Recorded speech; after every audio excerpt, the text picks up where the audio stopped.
নমস্কার বন্ধুরা, চলে এলাম তোমাদের কাছে আজকে হ্যাপি নিউ ইয়ার 2026। আমি ভাবলাম এই একটা উপায় তোমাদের সবাইকে হ্যাপি নিউ ইয়ার জানাবার, তো আমি এর মাধ্যমেই তোমাদেরকে জানিয়ে দিলাম 2025-এর আমাদের যার যেমনভাবে দিন কেটেছে, হয়তো কারুর ভালো, কারুর আবার ভালো খারাপ মিশিয়ে কেটেছে।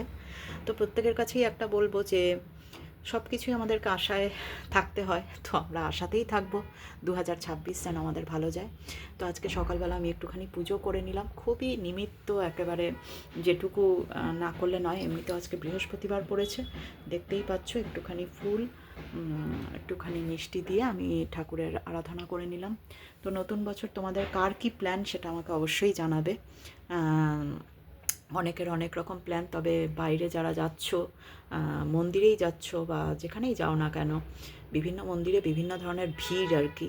তো সেই ভিড়টাকে তোমরা একটুখানি সামলে নিজেরা একটু সেফলি একটুখানি যাতায়াত করো। আমি এখন পর্যন্ত যাইনি, কিন্তু আমি আগে ঘরের এই নিত্য পুজো করে এরপর আমিও একটুখানি মন্দিরে যাব। নতুন বছরের শুরুটা আমরা সবাই বোধহয় একটুখানি ঠাকুরকে দিয়ে শুরু করি।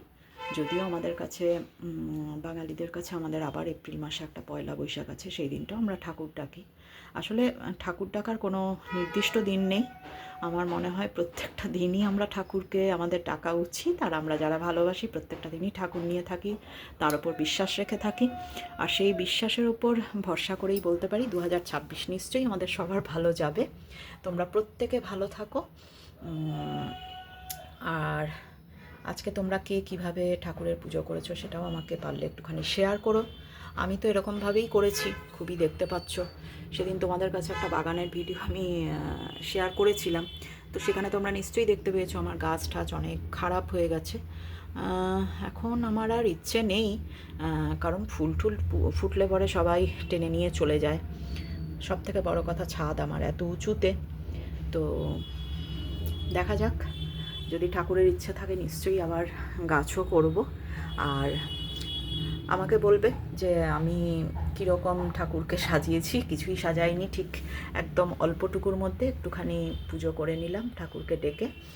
তো তোমাদের প্রত্যেকের দিনটা ভালো যাক, এটাই কামনা করব। প্রত্যেকে খুব ভালো থাকো, প্রত্যেকটা দিন যেন তোমাদের ভালো কাটে, ঠাকুরের আশীর্বাদ যেন সবার উপর থাকে। সবাই খুব ভালো থাকো, তাও সবসময় বলবো ঠাকুরের নাম নিয়ে চলবে। এছাড়া আমাদের কাছে কোনো পথ নেই, যে কোনো কিছুতে আমাদের ঠাকুরের নাম নেওয়া ছাড়া কোনো রাস্তা নেই। রাস্তা সব বন্ধ। একমাত্র ভগবান পারে সমস্ত কিছু ঠিকঠাক করতে। বাকি কোনো জায়গায় বোধহয় এতটা ক্ষমতা নেই, সে চাইলে সব কিছু পারে, আর আমাদের কারুর হাতে কিচ্ছু নেই। তো যাই হোক, তোমরা সবাই খুব ভালো থাকো। দেখতেই পাচ্ছ আমি ঠাকুরকে কিন্তু মানে দেখো, এই আমার গণেশ ঠাকুর, শিব ঠাকুর, আমার ভোলে বাবা, আমার মা কালী, আমার গুরুদেব।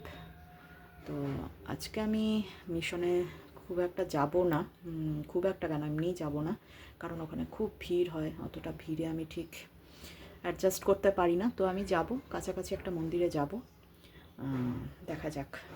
তো সবাই ভালো থেকো, হ্যাপি নিউ ইয়ার, খুব ভালোভাবে কাটাও। আজকে এইটুকু।